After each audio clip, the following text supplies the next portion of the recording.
نفسانی خواہشات انسان کو تباہی کے دہانے پر لے جاتی ہے، اور آج 100% بربادی وہ نفسانی خواہشات کی اتباع کی وجہ سے۔ نفس کہہ رہا ہے ہم کر رہے ہیں اس کو، نماز مت پڑھو نہیں پڑھ رہے ہیں، حرام کھاؤ کھا رہے ہیں، عیاشی آوارگی یہ سب نفس کے کہنے پہ انسان کر رہا ہے اور برباد ہو رہا ہے آدمی۔ فرماتے اور بزرگان دین نے نفسانی خواہشات کی کو نہ مان کر کے اور اللہ کی رضا پہ چل کر کے ہی یہ مقام حاصل کیا۔ نفسانی خواہشات کی جو جتنی مخالفت کرے گا اتنا ہی اللہ سے قریب ہوگا وہ، اس لیے کہ نفس ہمیشہ وہی کام کرواتا ہے جو اللہ سے دوری کا سبب بنے۔ حضرت مالک بن دینار رضی اللہ تعالیٰ عنہ کو مرض وفات میں اس بات کی خواہش ہوئی، یعنی جب آپ ایسے مریض ہوئے کہ انتقال ہونے والا ہے، تو آپ کے دل میں خواہش ہوئی کہ میں گرم روٹی کا سرید بنا کر کھاؤں جس میں شہد اور دودھ شامل ہو۔ دل میں خواہش پیدا ہو گئی، چنانچہ آپ کے حکم سے خادم یہ تمام چیزیں لے کر حاضر ہوا۔ آپ کچھ دیر ان چیزوں کو دیکھتے رہے۔ وہی مالک بن دینار کا جو آپ نے پڑھا کہ انجیر کھانے کی خواہش ہوئی اور اس سے کہا، اس نے نہیں دیا، پھر جب اس کو پتہ چلا تو پوری ٹوکری بھیجی، لیکن آپ نے کہا اب نہیں لوں گا میں، وہی ہیں۔ چنانچہ آپ کے حکم سے خادم یہ تمام چیزیں لے کر حاضر ہوا۔ آپ کچھ دیر ان چیزوں کو دیکھتے رہے، پھر بولے، اے نفس، اب اپنے نفس کو مخاطب کیا، اے نفس تو نے 30 سال متواتر صبر کیا ہے، اللہ اکبر، اب زندگی کی اس آخری گھڑی میں کیا صبر نہیں کر سکتا؟ اللہ اکبر، کاش ہمیں بھی اللہ یہ توفیق دے کہ اپنے آپ کو مخاطب ہو کر کہیں کیا تو ایسے کرے گا، کیا تو جہنم میں جائے گا؟ سب سے بڑھ کے یہ ہے کہ اللہ کا خوف ختم ہو گیا، جہنم ہی کا خوف ختم ہو گیا لوگوں کے دل سے۔ ایک بزرگ تھے، رات میں عبادت فرما رہے تھے، پڑھ رہے ہیں، نیند کا جھونکا آنے لگا۔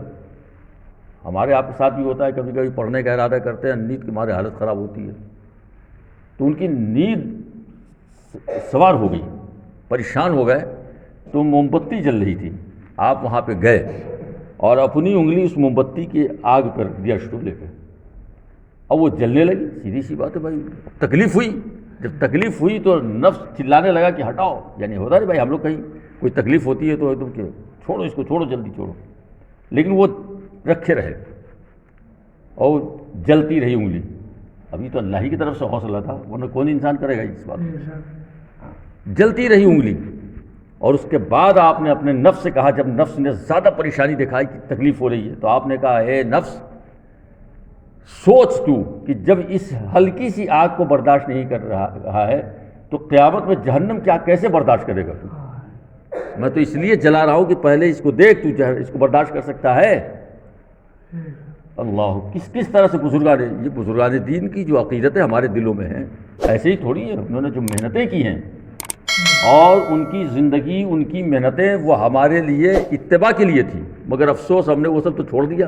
بس لگے نیاز فاتحہ اور کیا کہتے ہیں چادر چڑھا دیا، سونے کو ہو گیا کام۔ ارے میاں، انہوں نے کبھی اگر زندگی میں کہا ہو کہ میری چادر چڑھانا، میرے نام سے لنگر، کبھی نہیں کہا انہوں نے۔ یہ تو ہماری عقیدت ہے کہ ہم پیش کرتے ہیں ان کو، لیکن یہ کب ہے؟ یہ اس وقت ہے جب ان کے احکام پر ہم نے عمل کیا ہوگا، ان کے پیغام پہ عمل کیا ہوگا، پھر ہم چادر پیش کریں گے، انشاءاللہ وہ قبول ہوگا، لنگر پیش کریں گے، اللہ نے چاہا وہ قبول ہوگا، وہ تب وہ خوش ہوں گے۔ ایک بات آپ خود یاد رکھیں کہ یہ ہمارا بیٹا ہو یا ہمارا شاگرد ہو یا ہمارا کام کرنے والا کاریگر ہو، ہماری بات تو نہیں مان رہا ہے، ہم کہہ رہے ہیں یہ کرو، نہیں کر رہا، اور پھر تھوڑی دیر بعد ہم کو چائے پلانا چاہے، ہمیں کوئی تو سخت نفرت ہو جائے گی کہ دور ہو جاؤ یہاں سے، تم نے ہماری بات کی لاج نہیں رکھی، ہم نے کہا یہ کرو، نہیں کیا تم نے، اب چائے پلانے لائے ہو اور ناشتہ کرا دو مجھے، یہ فطری بات ہے یہ۔ تو اسی طرح سے اللہ والے نے جو پیغام دیا، اس پیغام پہ ہمارا آپ کا عمل کتنا وہ دیکھ لیجیے آپ۔ اور چادر میں بھیڑ لگی ہوئی ہے، لنگر ہو رہے ہیں، عرس ہو رہے ہیں۔ اہل سنت اور جماعت کی خاصیت یہی ہے کہ وہ سچ کو سچ اور جھوٹ کو جھوٹ، وہ چھپاتے نہیں ہیں۔ جہاں آپ کو فائدہ ہے وہاں بتائیں گے، جہاں نقصان ہے اس کو نہیں بتائیں گے۔ آپ خود ذرا سا دماغ لگائیے کہ جب ان کی باتوں کو ہم نے نہیں مانا، اب ہم چادر چڑھا رہے ہیں، ہم لنگر پہ رہے ہیں، یقین مانیے وہ ناراض ہوں گے، وہ خوش ہو ہی نہیں سکتے ہیں کبھی وہ۔ تو فرماتے ہیں کہ اے نفس تو نے 30 سال متواتر صبر کیا ہے، اب زندگی کی اس آخری گھڑی میں کیا صبر نہیں کر سکتا؟ یہ کہا اور پیالہ چھوڑ دیا، اور اسی طرح صبر کرتے ہوئے انتقال فرما گئے۔ حقیقت یہ ہے کہ اللہ تعالیٰ کے نیک بندوں یعنی انبیاء، اولیاء، صدیقین، عاشقین اور زاہدین کے حالات ایسے ہی تھے۔ حضرت سلیمان علیہ السلام کا قول ہے کہ جس شخص نے اپنے نفس پر قابو پا لیا، یہ بہت مشکل ہے، اس کے سب سے بڑا ثبوت یہ ہے، پوری دنیا کو دیکھ لیجئے، نفس پر قابو کسی کو نہیں ہے۔ نفس پہ قابو ہوتا مسجد میں جگہ نہیں ہوتی، نفس پہ قابو ہوتا بے ایمانی نہیں ہوتی، نفس پہ قابو ہوتا تو کسی کا قرض لے کر کے اس کو رلاتے نہیں۔ آج بڑے بڑے لوگوں کو دیکھ لیجئے، ان کو پیمنٹ دینا ہے کارخانے والوں کو، وہ ظالم اس لیے نہیں کہ ہمارے ابھی جو ہے نا فی الحال پیسے میں ہماری کمی آ جائے گی، ارے تمہارا ہے کہاں؟ بات تو یہ ہے کہ تیرے پاس جو پیسے رکھے ہوئے ہیں وہ تو لوگوں نے جو مال دیے ہیں اس کے پیسے رکھے ہوئے ہیں، تمہارا ہے ہی کہاں کہ تو رکھے ہوا ہے اس کو، تو فوراً دے کے ختم کر اس کو کہ جس کا ہے لے جائے وہ۔ تو نفس اتنا غالب ہے کہ آدمی برائیوں پہ برائیاں کیے جا رہا ہے۔ حضرت سلیمان علیہ السلام کیا فرما رہے ہیں کہ جس شخص نے اپنے نفس پر قابو پایا وہ اس شخص سے زیادہ طاقتور ہے جو اکیلا ایک شہر کو فتح کر لے۔ اکیلا کوئی کر سکتا ہے، سوال ہی پیدا ہوتا ہے، مگر پھر بھی کوئی ایسا ہمت ور ہو جو تنہا پورے ملک کو فتح کر لے، اس سے بھی زیادہ طاقتور وہ ہے جو اپنے نفس کو قابو میں کر لے۔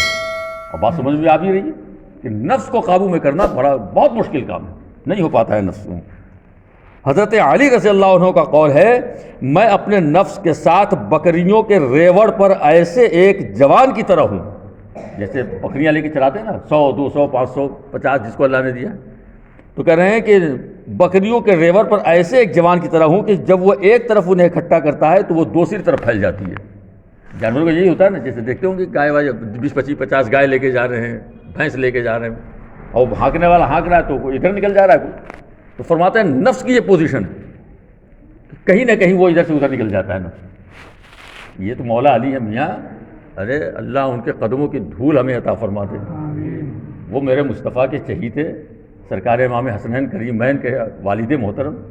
کہ اگر وہ ایک نگاہ محبت ڈال لیں تو ہم جیسے لاکھوں کروڑوں اربوں گنہگار جنتی ہو جائیں گے انشاءاللہ،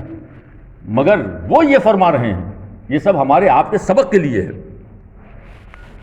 فرماتے ہیں کہ جو شخص اپنے نفس کو فنا کر دیتا ہے اسے رحمت کے کفن میں، سبحان اللہ، یہ اللہ والے وہی تو ہیں جو نفس کو فنا کر چکے ہیں، ختم کر چکے ہیں۔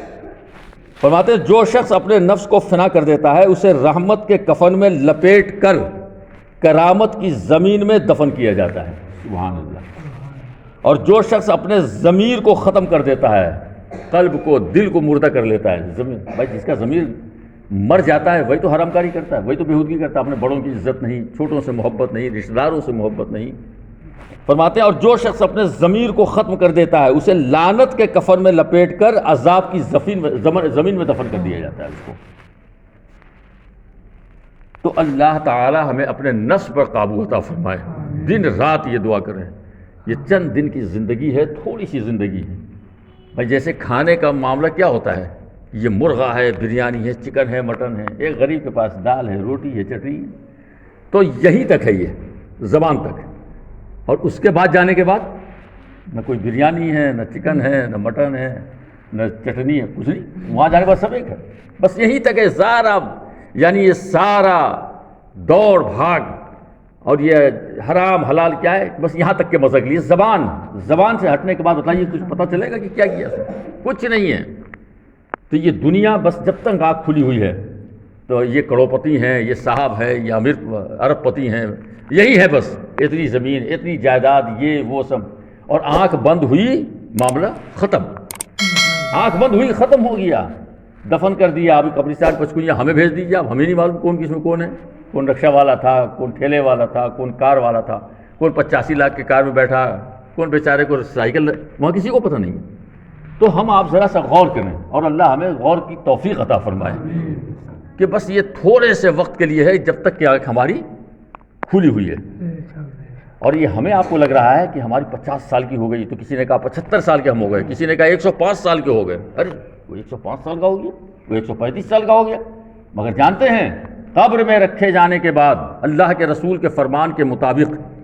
اسے ایسا محسوس ہوگا جب اسے فرشتے جگائیں گے کہ اٹھ سوال کا جواب دے، تو اسے ایسا لگے گا کہ جیسے صبح ہم دنیا میں گئے اور دوپہر میں ہم چلے آئے، پورا دن بھی نہیں ملے گا وہاں، یہ اللہ کی طرف سے۔ اور اس کے بعد وہ پریشان ہوگا کہ اتنے سے ٹائم میں ہم نے اتنا کر لیا، وہ پریشان ہوگا کہ یہ کیا کرے ہم نے، کاش اپنا پورا وقت اللہ کی عبادت میں لگا، تھوڑا سا تو وقت تھا، صبح گئے تو، اور ایک جگہ آیا ہے کہ ایسا محسوس ہوگا جیسے اذان اور نماز کے بیچ میں ٹائم ہوتا ہے، کتنا 15 منٹ یا 20 منٹ، ہمارے یہاں 20 منٹ ہے، اسی لیے تو کہتے ہیں